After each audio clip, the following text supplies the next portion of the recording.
नेपाली अर्थतन्त्रको भरपर्दो आधारको रूपमा रहेको कृषि क्षेत्रमा कोरोना महामारीको कारण उत्पन्न भएको चुनौती र अवसरलाई सम्बोधन गर्न कृषिमा श्रम परिचालन, कृषि कार्यको व्यवसायीकरण, यान्त्रिकरण र आधुनिकीकरण गरी काम र रोजगारी सिर्जना गरिनेछ। कृषि क्रान्तितर्फ उन्मुख हुन कृषि भूमिको अधिकतम उपयोग गर्दै बालीको सम्भावनाको आधारमा सहकारी, सामुदायिक तथा निजी फर्म मार्फत ठूलो परिमाणमा उत्पादन गर्न प्रोत्साहित गरिनेछ। यसका लागि सिँचाइ, मल, बिउ, पुँजी, प्रविधि र बजार सुनिश्चित गरिनेछ। कृषि उत्पादनमा मुलुकलाई आत्मनिर्भर गराउँदै खाद्य सुरक्षा र सम्प्रभुता कायम गर्दै लगिनेछ। आगामी वर्ष दूध, तरकारी र मासुजन्य वस्तुको उत्पादनमा आत्मनिर्भर हुने गरी लक्षित कार्यक्रम सञ्चालन गरिनेछ। पोषक र औषधीय गुण भएका उच्च मूल्यका कृषि वस्तु उत्पादन र चैते धान तथा वसन्ते मकै खेतीलाई प्रोत्साहित गरिनेछ। गरिब, विपन्न तथा साना किसानलाई लक्षित गरी कृषि उद्यम प्रवर्धनका लागि ग्रामीण उद्यम तथा आर्थिक विकास कार्यक्रम सञ्चालन गरिनेछ। प्रधानमन्त्री कृषि आधुनिकीकरण आयोजनालाई पुनर्संरचना गर्दै स्थानीय सम्भावनाका आधारमा एक स्थानीय तहमा एक उत्पादन पकेट क्षेत्र कार्यक्रम सञ्चालन गरिनेछ। आगामी वर्ष कृषि र पशुपालनका थप 250 पकेट क्षेत्र विकास गरी प्रत्येक स्थानीय तहमा कम्तीमा एक कृषि पकेट क्षेत्र रहने सुनिश्चितता गरिनेछ। यसका लागि रु 3 अर्ब 22 करोड बजेट छुट्याएको छु। खाद्य स्वच्छता प्रवर्धन तथा नियमन गर्न कानुनी संरचना तयार गरिनेछ। आगामी वर्ष कर्णाली र गण्डकी प्रदेशमा खाद्य गुणस्तर प्रयोगशाला सञ्चालनमा ल्याइनेछ। विषादीको उपयोग सुरक्षित स्तरमा राख्न जनचेतना अभिवृद्धि र प्रभावकारी नियमन गरिनेछ। सबै स्थानीय तहमा घुम्ती प्रयोगशाला मार्फत माटो परीक्षण गरी उपयुक्त बिउ, मल लगायतका कृषि सामग्री सिफारिस गर्ने व्यवस्था मिलाइनेछ। खेतीबाली लगाउने समय अगावै रासायनिक मलको पर्याप्त आपूर्ति सुनिश्चित गर्न रासायनिक मलको अनुदानमा बजेट वृद्धि गरी रु 11 अर्ब पुर्याएको छु। प्राङ्गारिक मलको प्रयोग बढाउँदै अर्ग्यानिक खेतीलाई प्रोत्साहित गरिनेछ। यस्तो उत्पादनलाई ब्रान्डिङ गरी बजार प्रवर्धन गरिनेछ। किसानलाई गुणस्तरीय र उन्नत जातको बिउ उपलब्ध गराउन बालीको उन्नत जात विकास गर्दै बिउको गुणस्तर परीक्षणलाई विस्तार गरी इजाजत प्राप्त विक्रेताबाट उन्नत बिउ खरिद गर्ने किसानलाई नगद फिर्ता गर्ने व्यवस्था मिलाइएको छ। कृषि उपजको बजारीकरण गर्न सबै स्थानीय तहमा बजार पूर्वाधार निर्माण गरिनेछ। काठमाडौँको चोभारमा निर्माणाधीन फलफुल तथा हाट बजार सञ्चालनमा ल्याइनेछ। सबै प्रदेशमा 78 कृषि थोक बजार निर्माणका लागि स्थानीय तहलाई वित्तीय हस्तान्तरण गर्न तथा प्रदेश स्तरीय कृषि उपजको हब मार्केट स्थापना गर्न बजेटको व्यवस्था गरेको छु। कृषि जमिनमा कृषकको पहुँच विस्तार गर्न करार खेती, चक्लाबन्दी र सामूहिक सहकारी खेतीलाई प्रोत्साहित गरिनेछ। कृषि उपजको समर्थन मूल्य तोकी खरिद गर्ने व्यवस्था मिलाइनेछ। आगामी वर्षदेखि स्थानीय तह, सहकारी सङ्घ संस्था एवं भूमि ब्याङ्क मार्फत हुने भूमि खेती र सामूहिक खेती गर्ने समूहलाई मात्र शीत भण्डार निर्माणमा अनुदान दिइने व्यवस्था मिलाएको छु। खाद्य सुरक्षा तथा आपूर्ति व्यवस्थापनलाई सुदृढ तुल्याउन र कृषि उपजको मूल्य सुनिश्चितता दिन 200 खाद्य भण्डारण केन्द्र स्थापना गर्न स्थानीय तहलाई रु 1 अर्ब वित्तीय हस्तान्तरणको व्यवस्था गरेको छु। यस्ता केन्द्र मार्फत समर्थन मूल्य तोकिएका कृषि उपज खरिद गर्ने र एक तहको प्रशोधन गरी बिक्री गर्न तथा सहकारी र निजी क्षेत्रमा हाल सञ्चालनमा रहेका खाद्य गोदामको मर्मत सम्भार गरी खाद्यान्न सञ्चय गर्न खाद्यान्न ब्याङ्कको अवधारणा कार्यान्वयन गर्ने व्यवस्था मिलाएको छु। सबै स्थानीय तहमा कम्तीमा एक कृषि र एक पशु सेवा प्राविधिकको व्यवस्था मिलाउन रु 50 करोडको व्यवस्था गरेको छु। कृषि क्याम्पसमा स्नातक अध्ययनरत विद्यार्थीलाई इन्टर्नसिप गराउने तथा विभिन्न प्राविधिक शिक्षालयमा अध्ययनरत विद्यार्थीलाई पढाइसँगै आय आर्जन गर्ने व्यवस्था मिलाएको छु।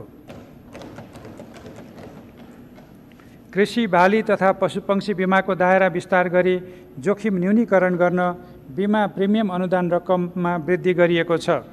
बाली बिमा गर्दा प्रिमियम बापत कृषकले तिर्नुपर्ने रकम बाली उत्पादन भएपछि तिर्न पाउने सुविधा दिइनेछ। कृषिको उत्पादन तथा बजार जोखिम कम गर्न मोबाइल एप्स मार्फत किसानका लागि मौसम, बिउ बिजन, खेती प्रविधि र बजार मूल्य सम्बन्धी सूचना उपलब्ध गराइनेछ। फलफुलका बिरुवा रोप्ने र संरक्षण गर्ने कार्यलाई अभियानको रूपमा सञ्चालन गर्न आगामी वर्ष कृषितर्फ थप 50 लाख र वनतर्फका कार्यक्रमबाट थप 55 लाख फलफुलका बिरुवा उत्पादन गरी वितरण गरिनेछ। प्रत्येक स्थानीय तहमा नर्सरी स्थापना गरी कम्तीमा 10,000 फलफुलको बिरुवा उत्पादन गर्न प्राविधिक सहयोग उपलब्ध गराइनेछ।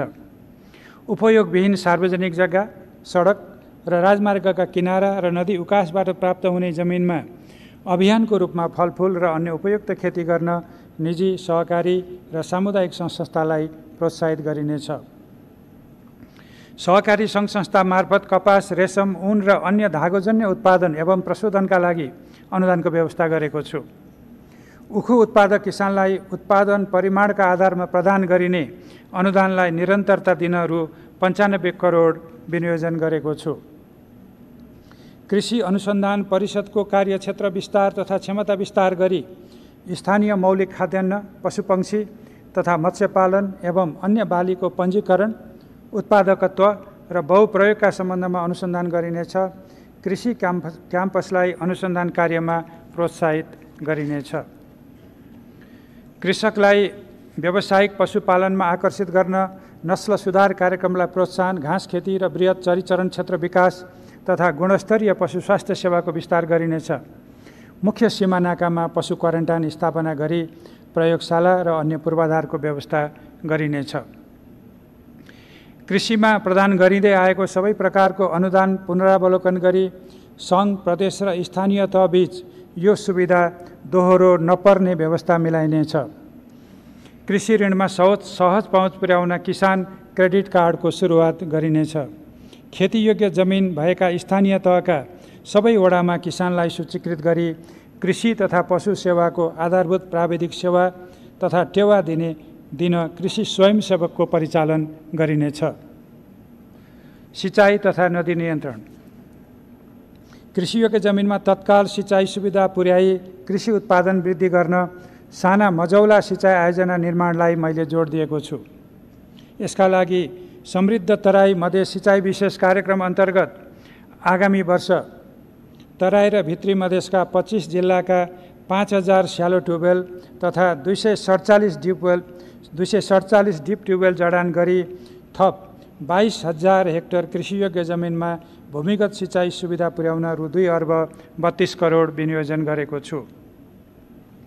राष्ट्रिय गौरवको सिँचाइ आयोजना रानी जमरा, कुलरिया लगायत सिक्टा, भेरी बबई डाइभर्सन, बबई प्रगन्ना तथा बड्कापथ, बागमती, पालुङटार, बृहतदाङ उपत्यका लगायतका सिँचाइ आयोजनाको कार्यान्वयन गरिनेछ। महाकाली सिँचाइ आयोजनालाई राष्ट्रिय गौरवको आयोजनाको रूपमा विकास गरिनेछ। उक्त आयोजनाको लागि रु 10 अर्ब 25 करोड विनियोजन गरेको छु। सुनकोशी मरिन डाइभर्सन बहुद्देश्य आयोजनाको टनेल निर्माणको कार्य आगामी वर्ष सुरु गर्न रु 2 अर्ब 46 करोड विनियोजन गरेको छु। अन्य नदी पथान्तरण सहितका सिँचाइ आयोजनाको सम्भाव्यता अध्ययन सम्पन्न गरी प्राथमिकताका आधारमा क्रमशः निर्माण कार्य अघि बढाइनेछ। पहाडी तथा हिमाली क्षेत्रका नदी छेउछाउमा रहेका कृषियोग्य जमिनमा सौर्य ऊर्जाको प्रयोग गरी लिफ्ट सिँचाइ कार्यक्रम सञ्चालन गरिनेछ। प्लास्टिक पोखरी निर्माण, ताल तलैया संरक्षण तथा वर्षातको पानी सङ्कलन गरी सिँचाइ सुविधा पुर्याइनेछ। लिफ्ट तथा सोलर ऊर्जामा आधारित सिँचाइका लागि रु 1 अर्ब 31 करोड छुट्याएको छु। महाकाली, कर्णाली, नारायणी, कमला र कोशी लगायतका ठुला नदी र अन्य जोखिमयुक्त नदी नियन्त्रणका कार्यक्रम सञ्चालन गरिनेछ। सीमा क्षेत्रमा हुने नदी कटान र डुबानको समस्या समाधान गर्न द्विपक्षीय संयन्त्रलाई क्रियाशील बनाइनेछ।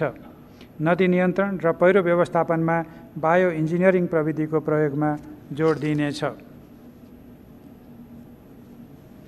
जनताको तटबन्ध कार्यक्रम अन्तर्गत रतुवा, मावा, बक्राहा, त्रियुगा, लखनदेही, कमला, खाँडो, बागमती, लालबकैया, पूर्वी राप्ती, पश्चिमी राप्ती, खुटिया, मोहना लगायतका नदीमा तटबन्ध निर्माण आयोजनाको लागि रकम विनियोजन गरेको छु। नदी नियन्त्रण कार्यक्रमका लागि रु 6 अर्ब 20 करोड विनियोजन गरेको छु। जल तथा मौसमजन्य विपदबाट हुन सक्ने जनधनको क्षतिलाई न्यूनीकरण गर्न मौसम पूर्वानुमानलाई विश्वसनीय बनाइनेछ।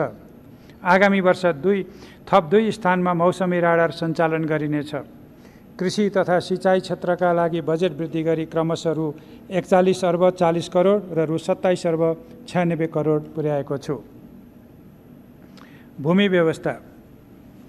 कोभिड-19 का कारण ग्रामीणमुखी हुन थालेको जनजीवन र वैदेशिक रोजगारीबाट युवाहरू फर्कने अवस्थालाई अवसरको रूपमा लिए कृषि कार्य गर्न चाहनेको भूमिमा पहुँच सुनिश्चित गर्न भूमि ब्याङ्कको स्थापना र सञ्चालन गर्ने व्यवस्था मिलाएको छु। सङ्घ, प्रदेश र स्थानीय तहको सहलगानीमा आगामी वर्ष 300 स्थानीय तहमा भूमि ब्याङ्कका इकाइ स्थापना गरिनेछ।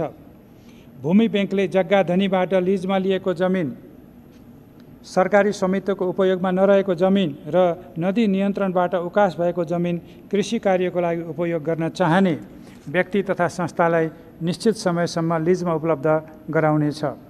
जमिन लिजमा लिए उत्पादन गर्नेलाई प्रोत्साहन स्वरूप कृषि सामग्रीमा सहुलियत दिइनेछ। बाँझो जमिन धेरै भएका स्थानीय तहबाट भूमि ब्याङ्कको स्थापना सुरु गरी क्रमशः सबै स्थानीय तहमा विस्तार गर्दै लगिनेछ। भूमि ब्याङ्कमा सेयर लगानी गर्न रु 50 करोड बजेट व्यवस्था गरेको छु। महिलाहरूको भूमिमाथिको अधिकार र स्वामित्व बढाउन प्रदेश र स्थानीय तहको समन्वयमा महिलाको नाममा जग्गाको स्वामित्व हस्तान्तरण गर्दा थप सहुलियत दिने व्यवस्था मिलाइनेछ।